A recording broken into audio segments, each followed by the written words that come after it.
Let me tell you guys about BellyUpSports. BellyUpSports is the internet sports bar. Go ahead and check out their website, www.bellyupsports.com, to read some great articles from great writers all across the country, from hockey, baseball, golf, soccer, you name it. BellyUpSports is the premier, not your average website.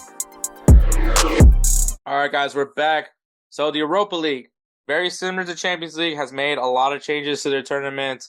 Actually, as a matter of fact, all three of the tournaments have made these exact same changes. So once again, if you guys didn't hear last week's episode, you didn't see the last video, no more groups. It's just a giant table of 36 teams.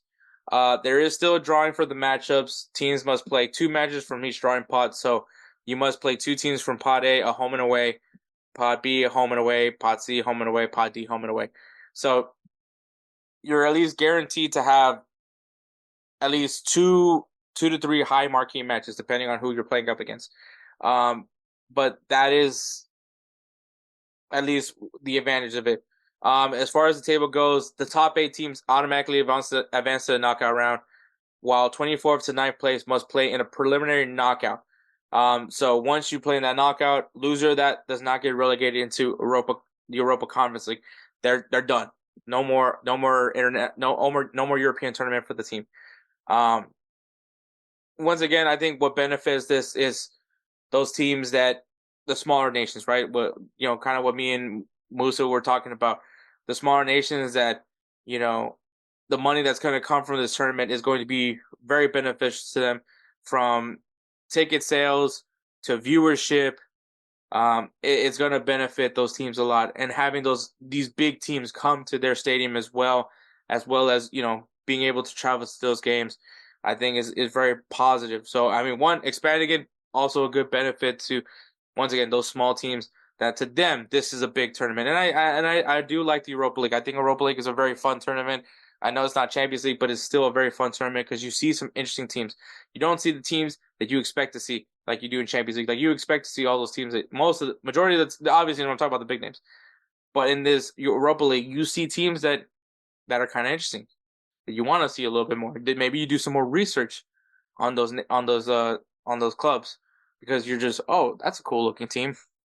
And that's what I like about Europa, is for that reason, and that reason specifically. So once again, kind of similar to what we said about Champions League, the big benefit is for these smaller clubs that get to play in these beautiful stadiums, get a piece of the pie of the money that comes from the Europa League. So I think that's all great at the end of the day.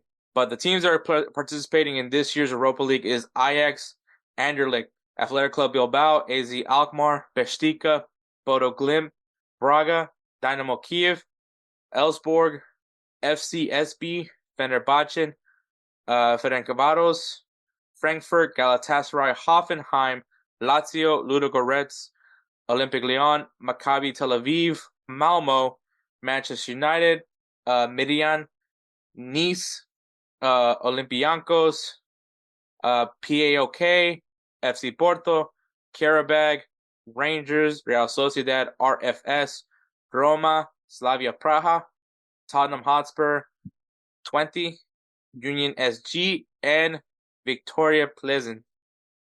Those are the teams that are going to be competing in the Europa League this year. My team to watch this year is going to be Athletic Club Bilbao. I think, all eyes are going to be on that team, mainly because, Nico Williams has said that he is going to honor his contract with the club, and then after that contract, we'll see where he ends up. But I think Athletic Club Bilbao, obviously having an amazing run last year, where they ended up winning the Copa del Rey, and that's why they're in this tournament, because of that.